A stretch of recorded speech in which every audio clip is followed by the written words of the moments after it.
Coming down in 3, 2, 1.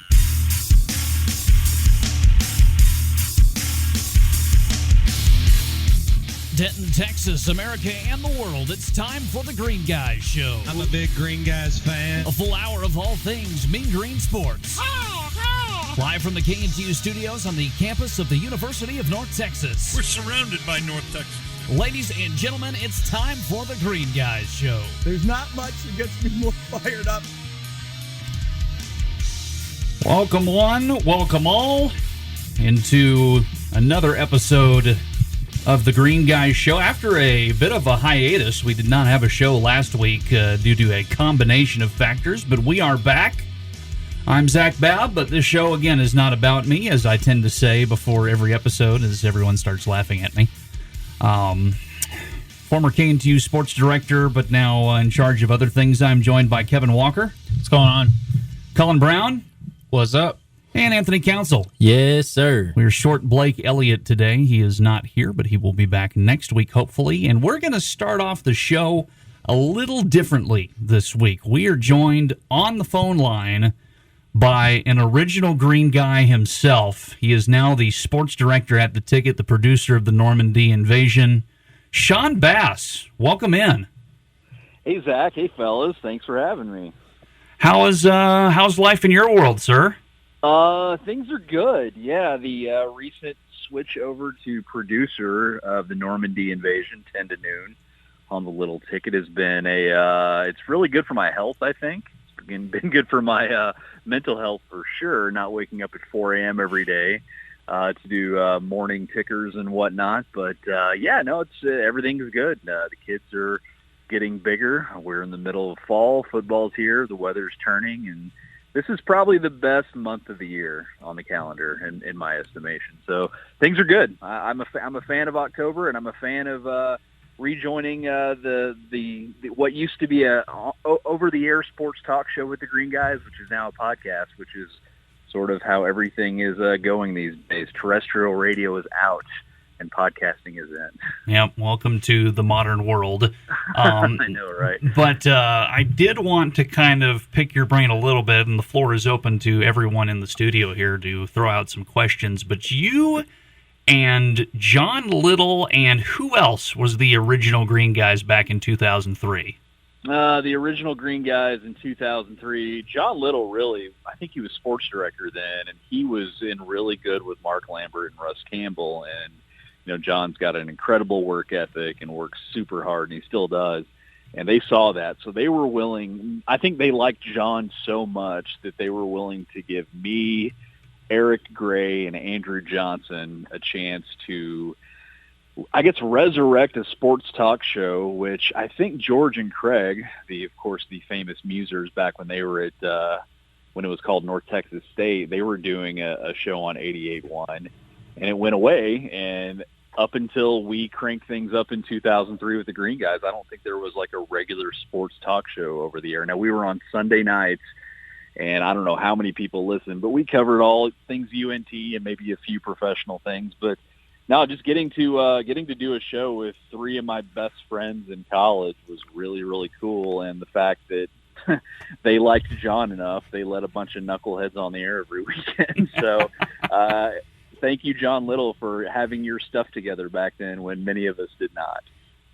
Yeah, you talked about podcasting earlier and just radio in general. How have you seen podcasting and radio change over the years, and do you think it's better now than it used to be?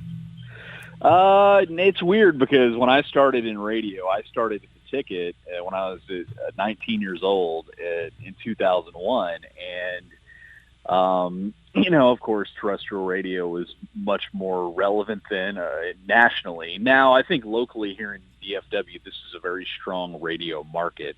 There's a lot of big prestige and heritage stations that have had a very long shelf life in regards to keeping the same format, and that includes my station at The Ticket. But with the influx of satellite radio, I think that chipped a little bit away at terrestrial radio, and then once everybody figured out podcasting, boy, it's just blown up in the past decade. I'll be honest. I mean, I listen I still listen to terrestrial radio when I'm in the car, be it the Ticket, or I listen to KXT for some music. I'll listen to some 88.1 when I'm in range. But honestly, there's many times where I, like many people, I lean towards podcasts because it is serving my specific interests. If I want to listen to, for instance, I listen to an Aston Villa podcast, which is hosted by a couple of dudes over in Birmingham, England, and I listen to it every week, and I feel more plugged in because that's the English soccer team that I follow. And, of course, I have my baseball podcast and my football podcast and pretty much any sport that I want to really sink into, which also gives me a level of perspective when it comes to the job we do with the Ticket. I mean, that's a great resource. And then there's some things like hardcore history or, NPR news. I mean, there's so many different types of podcasts out there that, are made for a niche audience, but I think people are tapping into that. And I guess that's terrestrial radio's big challenge, is to try to adapt. Because I don't think terrestrial radio is going to go anywhere, because everybody's still going to drive a car, and all cars have radio stations. So I don't think that's going to go anywhere anytime soon. But it's a matter of, a station like ours to make a bigger effort into archiving our stuff and podcasting and being more on demand and more in front of our audience as much as we can be. That's the real key. It's one thing to get the ratings when people listen, but to always be, a touch of a button away is a very important thing in this day and age. And, I think our station is, even though we were a little slow on the uptake initially, I think we've really come a long way in the last few years on the podcasting side. Hey, Sean, this is Cullen Brown, one of the green guys on the show. Pleasure to thanks again for taking the time to talk to us. I just wanted to get your thoughts. Of course, dude. I just wanted to get your thoughts on the state of Mean Green sports right now. I mean, you can take it whatever direction you will, but just from the general take of North Texas sports, what are your main thoughts, whether it's football, soccer's going on right now, volleyball, everything? I think it's in a really good place, and I say that because I'm somebody that graduated in 2005, and back then, football-wise, things were good when UNT was winning the Sun Belt every year and going to the New Orleans Bowl. But if you looked at the facilities just on campus, I mean, Fouts Field was, I know it probably holds a special place for some alums, but it was kind of a dump. I mean, there's better high school stadiums in the area than what Fouts Field was. But now that we have Apogee and the whole athletic village and now the indoor practice facility, and I really would love it if the powers that be could get a baseball program back in North Texas, because I think a baseball program would be good almost instantly, because you look at all the schools around the Metroplex like TCU and Dallas Baptist and UTA. I mean, they're all successful baseball programs. That's just because this whole area is rich with talent. So I think that would be maybe the next thing. But as far as soccer, I mean, the women's soccer team has been good since I was there. I mean, every year they're great. You can take pride in that. And, in hoops, I mean, especially on the men's side right now, I mean, it's, Graham McCaslin has this program in a really good place right now as a very good year-to-year mid-major. And it's just, I hope that UNT can keep him as long as they can, because it feels like that's a guy that's going to go coach a big Power 5 program one day. So I guess all in all, I wish the football team was a little bit better this year and maybe win a bowl game here and there. And I don't really know what the future of Seth Luttrell holds. But if you go from when I graduated to where it is now, it feels like it's in a much better place. And I know that the American Athletic Conference is still, I guess, a bit of a question mark moving forward, because it's not part of the big land grab that is SEC, Big 12, Power 5 football. But I think that even with the teams leaving the American, I think that's going to be a very good conference for North Texas, and I'm hoping that they can compete. Yeah, absolutely. I mean, back in 2005, they were two of 9. Daryl Dickey was the head coach. Raymond Flanagan was the offensive coordinator, and Kenny Evans Flanagan, was. Yes, he was a former SMU quarterback. I watched him play games in the Cotton Bowl back in the 90s. Right, and the defensive coordinator was Kenny Evans. But since we're talking to the OG of the Green Guys, can you please give us your favorite Green Guys story, if you don't mind? Favorite Green? I mean, we had a lot, I'll be honest with you. boy, we used to do like a bit every week, and we would come up with like crazy fake characters. Like my friend Bobby, who was a Green Guy, I guess the second year of the Green Guys, he really ramped things up. He was an intern for Dunham and Miller, and then he was doing stuff with us at the radio station, all while, getting in with the Rangers, and he's now in the scouting department. He's like had a 20-plus year career in baseball, and he's like way more successful than the rest of us. But he was kind of our bit guy back in the day, and just all the crazy characters that he would come up with. Like we had a fashion consultant named Kip Baldinger. We had there was a time I went to go cover a North Texas game when they played Arkansas in Little Rock, and my friends knew that I was like my hero as a kid was Joe Montana, so they came up with a bit where the ghost of Joe Montana was with me on the trip, and I was talking to him the whole time. It was like this overproduced, like 15-minute sketch, which probably should have never aired. It should have been maybe 5 minutes at most, but it was probably only funny to us. But I think that we were just trying to make each other laugh, and I think that's probably the most important thing to do when you're working in college radio, is just have fun with the people you're working with and learn something along the way. Maybe. There was the time New Orleans Bowl. I think it was 2003. I want to say we were in New Orleans, and we were staying at the team hotel, and we did a big, I guess, pep rally type show the night before the New Orleans Bowl in the lobby. And we did like an hour-long special where we talked to Coach Dickey, and we talked to some players, and we had some media folks, and there was like hundreds of Mean Green fans that actually made the trip that were, congregated in the lobby of this nice hotel. I think it was the Sheraton, maybe, I forget. But, they're listening to us do a radio show, and we're just a bunch of barely 20-somethings that, we barely had a clue as to what we were doing. But all these people were hanging on every word and laughing at our jokes. And we're like, oh, my God, we kind of made it. We thought we were a big deal. But that was a pretty great minute. And on that trip, we went to the Harrah's Casino in New Orleans, and one night we were all there, and I like to gamble, and I'm playing blackjack, and we're at like a $10 table because, again, we're college students, so we're at the most broke table in the casino, and it's not busy at all. And then, okay, so this is when New Orleans they had the Hornets there for a little while, and the Sacramento Kings were in town. And it was crazy because, like, we're sitting there playing blackjack, and all of a sudden these huge human beings walk up, and it was Vlade Divac, it was Peja Stojakovic, and Darius Songaila. Oh, my gosh. Sacramento Kings. And they all just sit down at our table because I think it was the only blackjack table open. And, it's just me and a couple of my buddies and then, like, these NBA superstars. And, of course, this is when you could still smoke, in public places, and they're all smoking cigars, and they sit down at the table with just a handful of black chips, which are probably worth $100 a pop, and we're just sitting there like, trying to like maybe win some money and have enough gas to get back to Dallas after our trip. And it's crazy because they sit down and they start, making their bets, and they're barely paying attention. Well, I'm at the very end of the table. I'm the last person before the dealer. That's, of course, known as third base when you're playing blackjack. And that person is supposed to sometimes stand on a not-so-great hand just in hopes of the dealer throwing himself at 10. So there's many times I'm having to sit here and do a solid for millionaires, literally not paying attention to what's going on half the time, joking around and smoking cigars, and I'm sitting here like not hitting on 12 so the dealer can throw himself a face card so he can bust out so we can all win. It was the most surreal thing ever. And of course, my friends on the show, they made a big bit about it where the fake Vlade Divac was like yelling at me and stuff.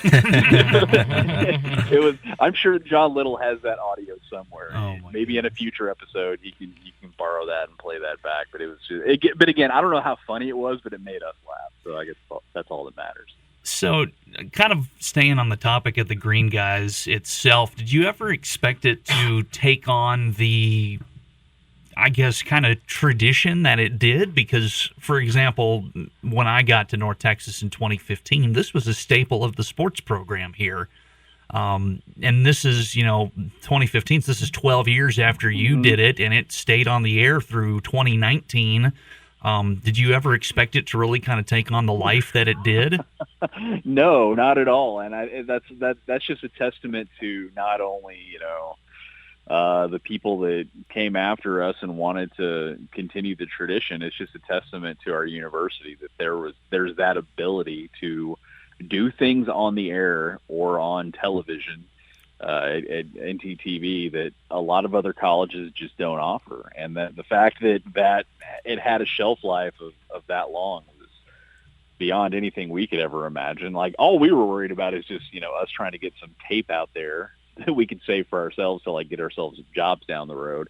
We never thought that it would be something that was like a legacy thing that was handed down from class to class. And like as it kept going, like the more and more pride you take in that, and the fact that it's no longer like on the air as far as like terrestrial, like live radio, that kind of stinks. I wish it would come back. I wish anybody that is, be it Lambert or whoever's listening to this, I would love for that to be a thing, because I think doing a live on-air show is like unlike anything else. And I also podcast on the side a little bit too, and I think there's a lot of value in just doing the job of hosting a show, but I think there's nothing that can quite replicate live radio.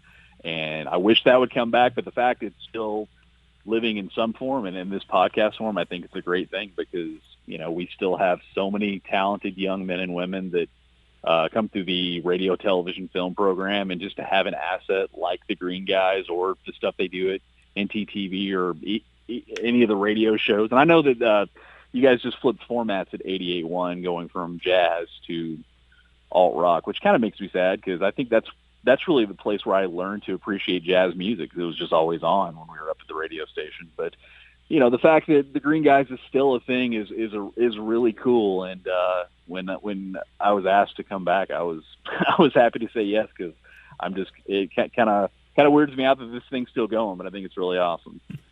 Yeah, Sean. So over the years doing Green Guys and everything that y'all did, because we, me, Cullen, and Anthony, we can all kind of speak to this because we have our own podcast on the side. But starting off from nothing to get to something that's pretty big and now is a tradition, over the years, what did y'all do to learn from y'all's experience? I know you were just talking about going to team hotels and hanging out with the players, and we haven't been able to do any of that. So how did y'all get around to that? And what did y'all learn in just with time, with trial and error? Yeah, that's a lot of it. I think a lot of the trial and error was back when the late edition, I don't know if the late edition's still a thing every day on K&T or not. But it is not, unfortunately. God, that stinks, because it was 30 minutes of student-run news. So they would replay WFAA's Channel 8 news over the air, and then we would do our own news, weather, and sports. And we had a whole 5-minute block of sports. So every day, either one person or two people. A lot of times it was me and my friend Bobby Crook, and we would just write a script to, get everybody up to speed on what was going on with UNT and other sports. And, we took a lot of pride in that and the work we put into that, as far as how we wrote it, how we delivered it, adding in audio. And that was sort of like the first steps. And then you start feeling more confident, and that became easier and easier. And we thought, okay, well, we feel like we have enough talent here. We could probably do a radio show, because we were all huge P1s of the Ticket. And I was working there at 19. In fact, I was working at the Ticket before I went to North Texas. I was in junior college at 19 when I got hired at the station. And then I transferred to UNT, and I kind of got around it in a way, because all the kids that were supposed to be working at UNT were radio, television, film kids. But because I was already at the station, I sort of backdoor talked my way into getting some practicum hours just working at the radio station. So I don't know, skirted the system a little bit. But we felt like we could execute a show, and we had enough chemistry because we were all friends. And I go back to John Little. I mean, he was so well liked by management, and he was the sports director, that I think that sold them on the fact that this could work, because we were doing all the traditional things back then, like the late edition with sports. We were also doing some news stuff. A few people DJ'd. I know back then we were doing Louisville high school football as a Friday night broadcast, and we were pulling that off with a level of success at every level, be it play-by-play or production or the sports desk and running the board. So we were all kind of had our ducks in a row, and we're showing that we could do good work, and they gave us a chance to do the show. And I guess the rest is history because it's still kind of going, which is a cool thing. But I mean, again, again, nothing beats live radio, but this is the next best thing. And my only advice to anybody that's listening or to you guys would just keep knocking on doors, keep asking to do as much as you can, especially while you're at that great environment at UNT, because, you know, it's all the technologies at your fingertips. You have all the facilities. It's just a matter of the people that make decisions to say yes. I mean, if you have an idea and you feel like you can execute it and you game plan for it, then, you know, just run it up the flagpole and see what people say, because sometimes that's how things get created.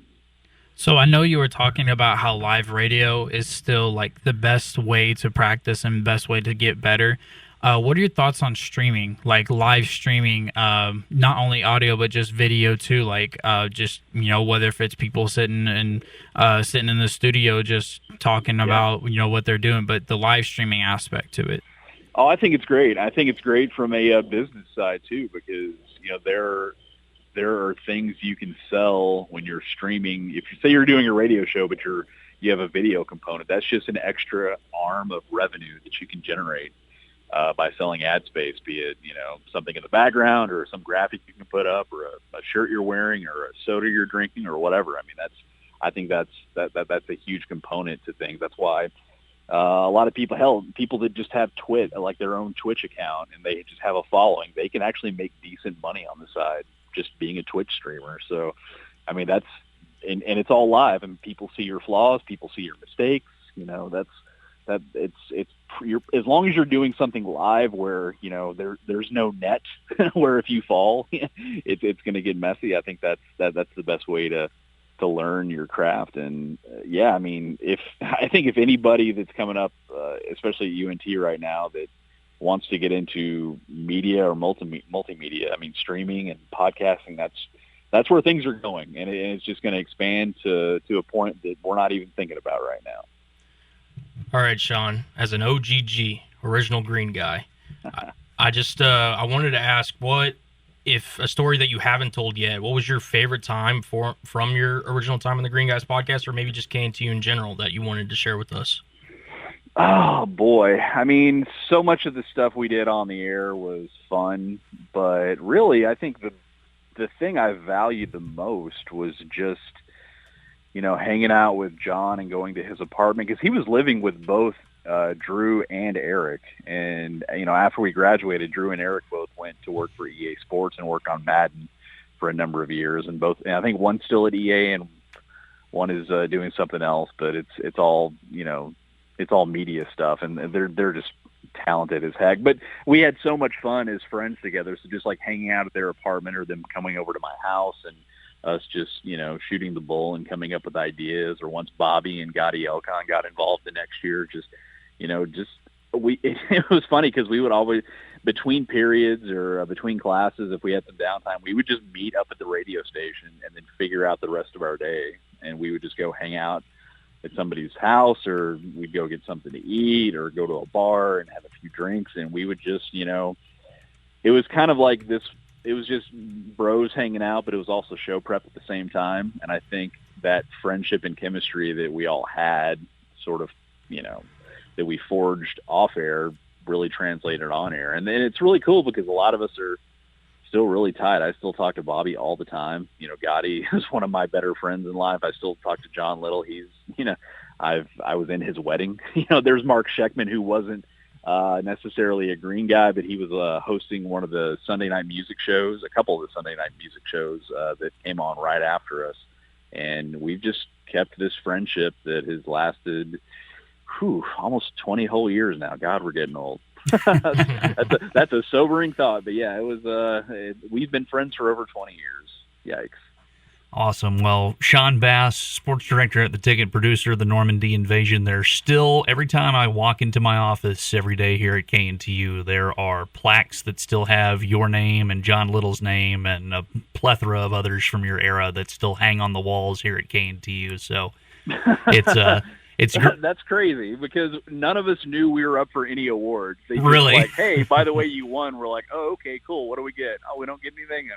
Okay, great. Awesome. Well, the plaques are still here, and just it's a testament to everything, the foundation you laid for this show that is still kicking 19 years later.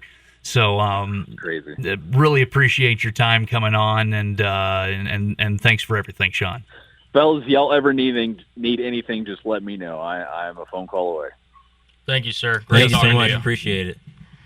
This is head coach Hayden Fry, and you're listening to the Green Guys. Welcome back to the Green Guys, where we discuss all things North Texas sports, the good, the bad, the ugly, and everything in between. Special thanks to Sean Bass for jumping on with us for a little bit. You can tell he is a consummate professional in every sense of the word, especially in the radio world. I was about to say, I don't think that was his first time in front of a microphone. I don't think so Yeah, at no. all. Yeah, I think you're right. He definitely has the talk show personality for Yes. sure. Yeah. So, yeah, special thanks to Sean for jumping on. But time to get back into the groove of things here for North Texas sports. And football done with their bye week. So, obviously, no game from last week to talk about. But now they face off against Louisiana Tech, team that has had their number in recent years, but not looking too hot right now, the good old Bulldogs. And so looking at this game, I guess, what are your initial reactions to looking at this? I think the biggest thing, from my perspective anyway, is the fact that they let go of Skip Holtz last year. Guy went to 7 bowl games, or the guy went to 8 bowl games, won 7 of them. And Louisiana Tech said, "No, that's not good enough." And, Where's he at now? Let him go. I think he's in the USFL I'll check.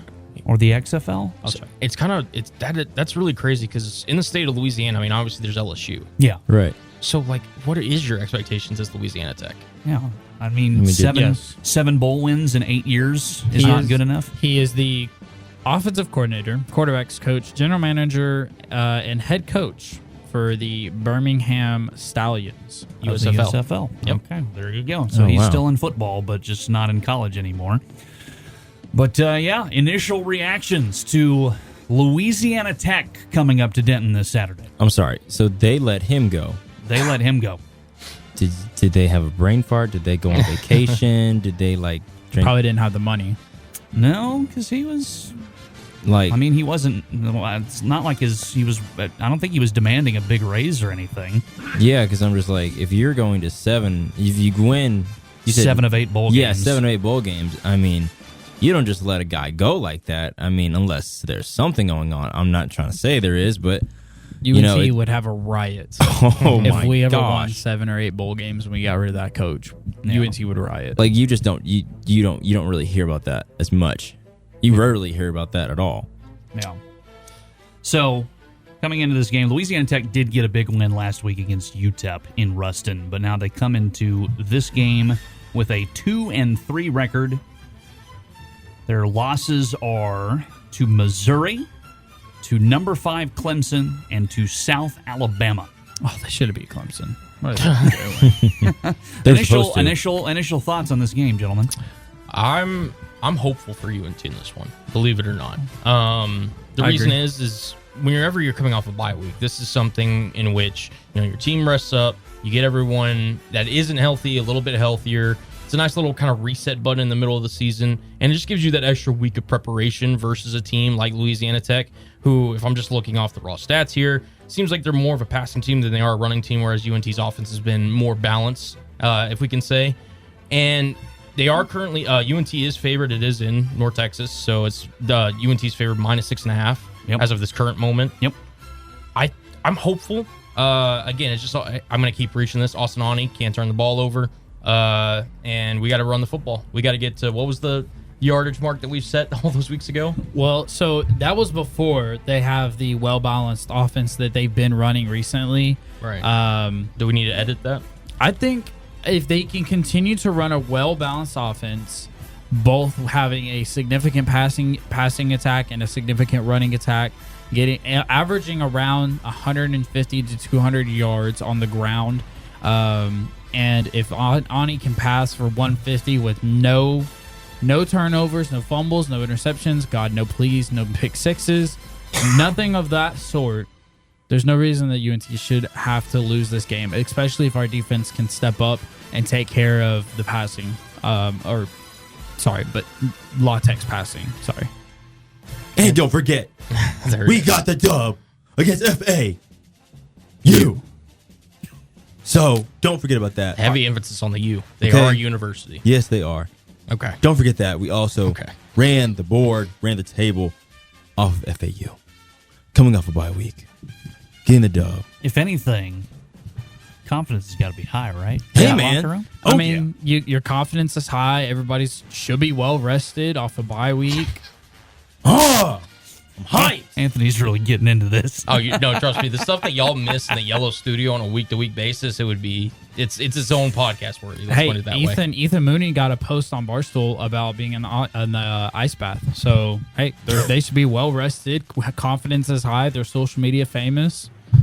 Oh, yeah. Nothing's going to stop UNT now. So this was not a consensus pick when we did our preseason picks. Cullen said L. Mm-hmm. Nice. Kevin said dub.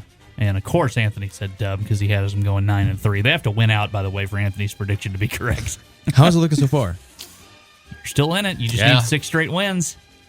Let's go. But I guess on the topic of this game, is anyone changing their prediction, or are we staying pat with what we have? I'll start with Mr. Council. I mean, if you look at it, we 59% to their 40%, for UNT. I mean, they hit the nail on the coffin with it. I'm not saying UNT is going to run the boards, run the table, run the money out the bank against Louisiana Tech, but I think it's going to be a good matchup, and I do think that UNT is going to win this game by a long shot, just because, one, how Ani's playing these past couple of games, and also gaining his confidence back as well, playing this season with more confidence, trusting his receivers as well, not throwing as many picks too, even though we've kind of seen him throw a couple picks in the past couple of games.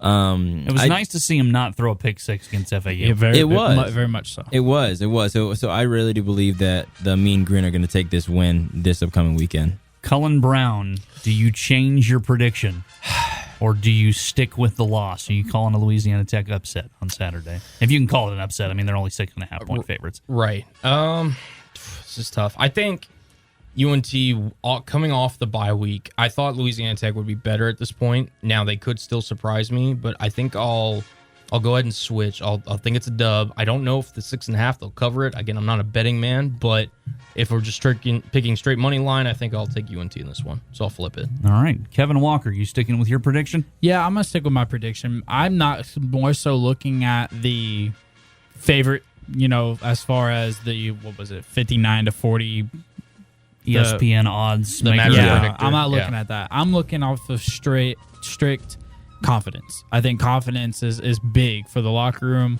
Confidence is something that they did not have early in the season, and they had to gather. Getting a big time win, it can give you confidence, especially going off the bye week. Everybody's, like I said, everybody's rested, feels great. You're gonna feel the best that you're gonna feel mid-season form, and gives you time to work on your play calling if you need to, work on your adjustments if you need to.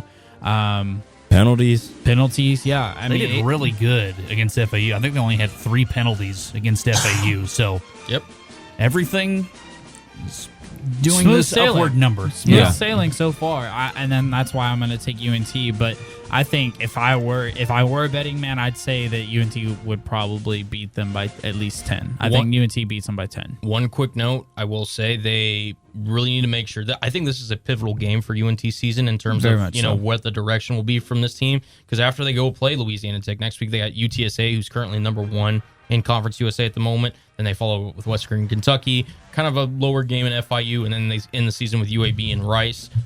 I think this is going to be a very turning point game for Luttrell and the squad. I agree with you. I think that it could be, because it's like we're all sitting here taking UNT to win this game, but if they lose, then the burner underneath Luttrell's seat just gets even hotter, because this is a game you're supposed to win, in my opinion. If you're coming off a bye, you're coming off this confidence streak, you're supposed to win this game, and if you don't, and you don't capitalize on the on your opponent, that seat's going to get real hot. Yeah, and Cullen, you kind of mentioned it.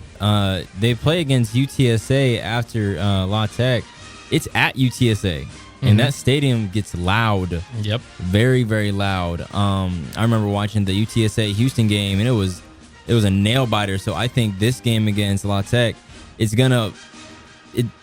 I just don't want UNC to get punched in the mouth and just be like, okay, we came off this bye week, okay, we're good, and then all of a sudden it's like, well, bam, we didn't see this coming. Not saying they're going to underestimate this team, but sometimes teams do that, and they underestimate. It's like, okay, we come off this bye week, we're going to win. It's all good. It's all good in the hood. But then guns blazing, and it's like sometimes you may underestimate coming off a bye week, and that happens to some elite teams. We will see. It's going to be North Texas and Louisiana Tech coming up this week. Start time from Apogee Stadium. Coming up, we do a little La Tech trivia here on the Green Guys. Hey everybody, this is Jaylee Mitchell, head coach of the University of North Texas women's basketball team, and you are listening to the Green Guys. And welcome back to the Green Guys. One final segment here before we shut things down for the night. It's our traditional segment where we learn a little bit about the upcoming opponent for the Mean Green, and this week's quiz show is called Duck Hunting. Quack, quack. It's a little different this week because as I put these shows together every week, I dig through the many encyclopedias of each of these schools. Turns out a small school in a small town in northern Louisiana doesn't have a lot of information on it. Nice. So, we're playing an abbreviated show tonight. 6 questions instead of the normal 10, so everything counts a little bit more. Love to see that. And we're short Blake this week, so Kevin Walker is all by himself. Holding down the fort. For the Green Studio. And Anthony, I got to ask, why's your laptop open? I had to ask Cullen a question. In private.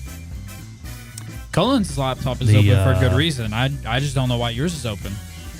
Homework. I'm a student at the University of North Texas doing homework and doing Green Guys at the same time. All right. You can literally see if you want to. We're in the same room. Yellow. This is a yellow invasion of the Green Studio, by the way. Is this what he does every show? Every show? All right. I'm going to start this quiz show. Like what? Don't be cheating. Duck hunting. Question number 1. Louisiana Tech has had a number of name changes over the years. What's the original name of Louisiana Tech University? Is it A, Louisiana Industrial Institute? Is it B, Louisiana Technical College? Or is it C, the Industrial Institute and College of Louisiana? Kevin Walker. What was the first one? Louisiana Industrial Institute. And then the third?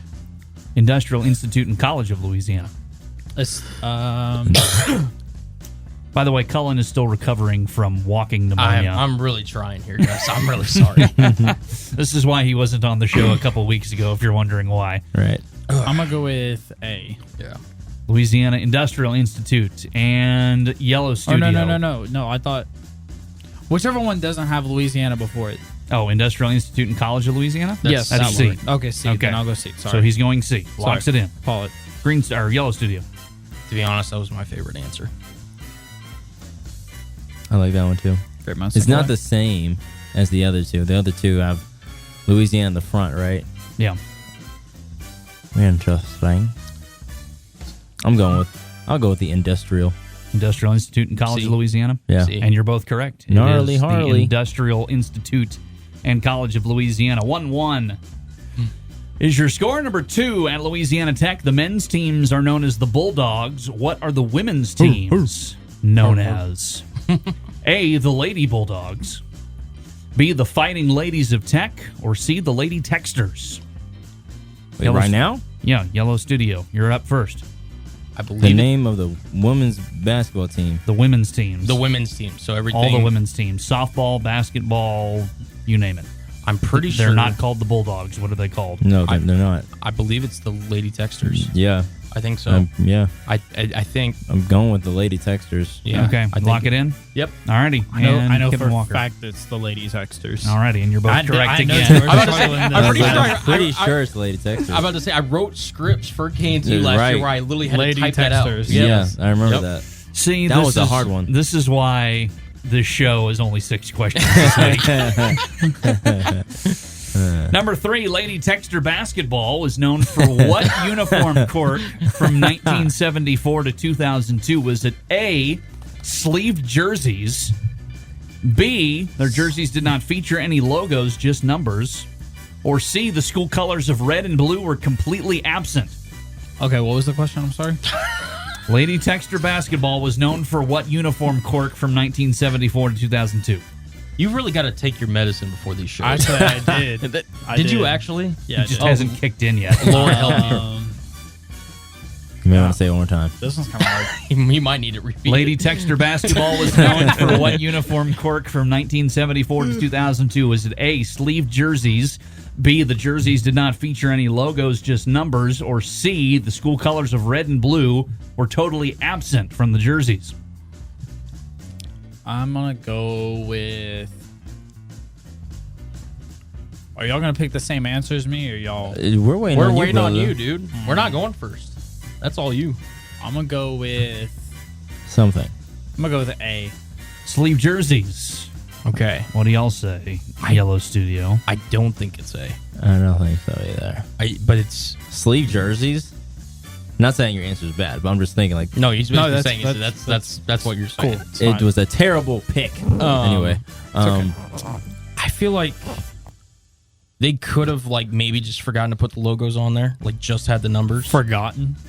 Or maybe, just could pull in Alabama, just have the number on there. Yeah, that's true. I don't think they were in helmets. You said 1972, they just... 74 to 2002. Wow. No this is colors. long. No colors for that long. I don't like that. think that's right, though. That doesn't make sense. Like, no color. Right, Zach? Hey, Yeah. I just read the question. What was Kevin's answer again? Kevin's answer It's was the sleeves. Sleeve jerseys. You go sleeve jerseys from 1974 to 2002. That's a long time. It's That's a long. It's a quirk. You're a quirky guy, so that makes sense. Yeah. I don't know. Which one are you thinking? I'm thinking the numbers thing. I'm kind of liking that too. Yeah. We'll go numbers. Locking it in? Yeah. And Kevin is correct. Yeah, Wow. there It was sleeve jerseys that the Lady Texters wore Sleeve from 1974 to 2002 because the head coach of Louisiana Tech did not want his women's players' armpits being shown. All right. That changed after that coach left in 2002. He did win like 5 national championships, though. What was his name? Couldn't tell you off the top of my head. Oh, okay. Could have been a great trivia question. It could have been a great trivia Could have question. been. That's what you should. You should. If we had 12. What you should have done was the Lady Texters had to wear long sleeve jerseys. Why do you think this is? And then give 3 reasons as to why they had. That would have been a good one. That would have been a good one. But, But alas, your questions are so good, Zach. Thank you. The ones you have right now. Don't listen to Kevin. Alrighty. He's criticizing your questions. I'm not criticizing him. All right. Okay. Number 4. It's 3-2 Green Studio. Number 4. What are the origins of the origins? Jeez, I can't pronounce it. What are the origins of the Bulldog mascot at La Tech? A. During an early La Tech game, someone's pet bulldog ran onto the field and tripped up the opposing team's running back. B. A bulldog saved 3 students from a burning house in 1899. Or C. The first president of the university had 3 bulldogs and chose the mascot himself. Okay, freaking Air Bud saving dudes from a burning fire. Shoot. Oh, really? Well, it's a bulldog. Yeah. Why do Saving I think kids? saving kids, the A or bulldog- students. the dean or whatever having them as pets, or a dog tackling somebody on the football field. See, one thing I know about Zach's questions, and this is an ongoing pattern, is usually one The of exam begins. the most wildest and out of this world answers are usually the right answers. I typically go with the second wildest answer. Good for you, Kevin. It's a rule of Anyway, thumb. sometimes the most wildest answers are usually the right ones. Mm-hmm. So But I don't think no dog saved no kids or students. That would be crazy if that was true. Well, here's the thing: 3 kids. Like, were they 3 students? Students. That's 3 grown adults. A dog saved. Like one of the students could be like 73. We would have seen a movie by that if that actually happened. At least something in a paper or something. Something. Or a document. No, probably not a document. Probably not a document. But something, at least. And then I feel like it might be the principal one. That's like the lamest answer, but I think it might be. The principal. The president of the university. President. You said he had 3 dogs. I'm pretty sure I called him bulldogs. Dean earlier. I can't get that. So the dean had, what, 3 bulldogs? The president had 3 bulldogs and just decided to name the school mascot after his bulldogs. It's either that or a dog tackled somebody and then just named him that afterwards. And what year was this? You said There's no year. It's just the origin. The origin of the bulldog mascot. You know what? Let's just go with the dog tackling somebody. My dog got out. Oh my gosh, he tackled somebody. Hey, let's make the school out of the bulldog. You said you like picking the most ridiculous answer. Yeah, I will go for the dog tackling a human. You can go for dog tackling a human? Yeah. Already. He probably thought Locks the it leg in. was a bone or something. And Kevin. So the dog saved the kids because he tugged on each students because he tugged on each of their beds to wake them up because he was the first one alarmed by the fire. You've clearly done your research, Kevin Walker. He's correct. The dog did save. Man, get on this side of the table. Get on this side of the table. I don't like the way he's standing right now. This is how I always stand. Literally always. I'm sorry. He's starting to hack the system a little bit. That's the correct answer. A bulldog saved 3 students from a burning house. It's crazy. The dog woke up, as the fire started, the dog woke up one of the people. 2 of them got out. And the bulldog ran back into the house, the burning house, after the 3rd one, who was still asleep, woke him up. He got out. The bulldog didn't make it. Oh. And they named the school mascot after that bulldog. That's so sad. That's like a really depressing question. It is. It's a depressing story. But your score is 4-2. Why'd you have to tell us the story? You could have said the burning building because dog when you say a dog saves children, you need context. Students. Students. They're not children. Question number 5. 2 more left. So we pretty much have to guess that opposite ones. Yeah, basically. All right. Former Louisiana Tech quarterback Terry Bradshaw was the backup for whom? Terry Bradshaw. In his early days with the Bulldogs. Damn. Was it A, Duck Dynasty star Phil Robertson?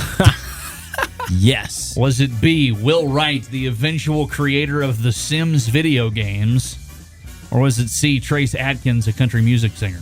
Oh, wow. These are all good answers. I'm going first, right? Yeah, you're up first. I'm just going to go Trace Atkins. These are all good answers. Like, one of these is true. One and of these that's is true. Terry Bradshaw, like Hall of transcending. Famer, Yes. Right. was the 4-time backup quarterback for this guy. 4-time Super Bowl That's champion Terry Bradshaw. So Terry Bradshaw was the quarterback of the Steelers during the 70s. There you the go. Sims video game was not invented until fairly recently. Like it's been around for a little bit, like 2000s. 2000s, yeah, probably. I mean, it may have been before you were born, It was, but that's not that long ago. It was before 2000. Yes. And then there was the country singer, which Kevin guessed, and then the 3rd one was Duck Dynasty star Phil Robertson. Bill Robertson. Duck Dynasty. Well, we can't pick. We can't pick Trace Atkins because then we'd lose. You're right. So it's either the Duck Dynasty or it's Let's see. Creator of a video game. yeah. Creator of a video game. Or I Duck just don't. Dynasty. I don't think it's the creator. It could be, but that's just. I don't think it's. I have a strong feeling it's Duck Dynasty. Duck Dynasty. Oh yeah. I mean, have a feeling of You that. locking it in? To be honest, I really like the country singer one, but we can't guess Kevin's, so we'll go Yeah. Duck Dynasty. Whack, whack. It's Phil Robertson. Oh wow, That's the crazy. Duck Dynasty Yes, star. He sir. was the starting quarterback while the backup was Terry Bradshaw. That's insane. that is crazy. Phil Robertson dropped out of Louisiana Tech to start his duck hunting business, and that's what gave Terry Bradshaw the starting job at Louisiana Tech. Beautiful. And the rest is history. Beautiful. He literally named the show Duck Hunting. Yeah, you guys didn't see through that one. I called the show duck hunting. Oh my god! Well, Kevin didn't see it. I don't know about you. Right. There you go. There you go. All right. Yeah. So one of two things will happen here: either Kevin wins, or Yellow Studio forces overtime. He's just going to pick the same answer as us. Blake's on the edge of his seat. It's okay. Okay. All right. Here we go. That's all he's going to do. Number 6. Which one of these eventual NBA MVPs played basketball at Louisiana Tech? I'm ready. Oh, man. I don't like that look you're giving me. Is it A, Allen Iverson? Is it B, David Robinson? Or is it C, Karl Malone? Yellow Studio, you were first. I believe it was Karl Malone. Well, I know it's not AI. He played at Georgetown. Yeah. Oh, you said what? Karl Malone. Oh, okay. That's the answer. Nope. Yeah, yes, it is. That is the answer. Okay, you're locking it in. It's Karl Malone. That's the answer. Yeah, it's Karl Malone. Yeah, I know. Yeah. Congratulations, Kevin. You won my very badly put together game show this week. Dub's the dub. I'll take it, I guess. Well, it's a little asterisk victory. It's all right. There's hey, I know about those. I'm an Astros fan. There you go. So the one question I thought, and then Cullen died. Yep, and that's right. Yep. So one question I thought you would ask. It's sort of related to. Well, wait, Cullen is literally dying. I am literally just not okay after that. One question I thought you would ask. It's sort of related to the dog thing. Mm-hmm. So the dog that because the school did not have school colors for a while. Yeah. So the dog that got buried, whenever they buried the dog, they put two of the kids, students, whatever, who buried the dog. They put their jackets in there, and they were red and blue jacket, and so they made those the school colors. I like that. I didn't know that. Legend of the Bulldog at Louisiana Tech. Interesting. But that'll do it for another episode of The Green Guys. Thanks to Sean Bass for checking in. Thanks to everybody for contributing to this week's show. More of The Green Guys coming next week. Thanks for listening. Hello, this is Joe Green, and you're listening to The Green Guys on KNTU. KNTU. KNTU. KNTU.